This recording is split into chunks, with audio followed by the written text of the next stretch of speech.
നമ്മുടെ മുമ്പിൽ പോകുന്ന ഒരു ക്രെയിനാണ് കേട്ടോ, വലിയ ക്രെയിൻ കൊണ്ടുവന്ന വണ്ടി. ഇത് ആ തുരങ്കത്തിൽ കൂടെ പാസ്സാവുള്ളൂ എന്നാണ് സംശയം. ഓ, കറക്റ്റ് പാസ്സാവും. ഒരു മീറ്റർ ഹൈറ്റ് കൂടി ഇല്ല, ഏകദേശം മുട്ടാനായിട്ടാണ് പാസ്സാവുന്നത്. നമുക്ക് ഹൈറ്റ് ഫീൽ എത്തുന്നുണ്ട്. ഇതൊരു പെട്ടി മൂവ് ചെയ്യുന്ന പോലെ ഉണ്ട്, പക്ഷേ ഒരു വലിയ ക്രെയിനാണിത്. ഇതിൻ്റെ സൈഡിൽ നിന്ന് ഒരു പ്രൊഫൈൽ നിങ്ങളെ എടുത്ത് കാണിക്കാൻ എനിക്ക് ആഗ്രഹമുണ്ട്, പക്ഷേ അവിടെ വരെ എത്തുമെന്ന് എനിക്കറിയില്ല. കാരണം നമ്മൾ ഇത്രയും ഡിസ്റ്റൻസ് കീപ്പ് ചെയ്തിട്ട് ഇത്രയും വാഹനങ്ങളുടെ പുറകെ പോകാൻ പാടുള്ളൂ എന്നുള്ളതാണ് നിയമം.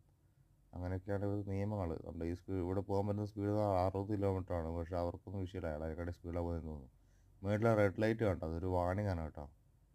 പുള്ളി ലൈൻ ചേഞ്ച് ചെയ്യുന്ന ഇൻഡിക്കേറ്റർ എന്ന് പറയാട്ടാണ് എന്ത് പരിപാടിയാണ്. ഇത്രയും വലിയൊരു വണ്ടി ലൈൻ ചേഞ്ച് ചെയ്യുമ്പോൾ ഇൻഡിക്കേറ്റർ കിട്ടില്ല എന്ന് പറഞ്ഞാൽ ഏത് നിമിഷം അപകടം സംഭവിക്കാം. കാരണം അതാരത്, ഇതിപ്പോൾ ഇവന്മാർ ഏത് നാട്ടിൽ ചെന്നാലുണ്ടല്ലോ.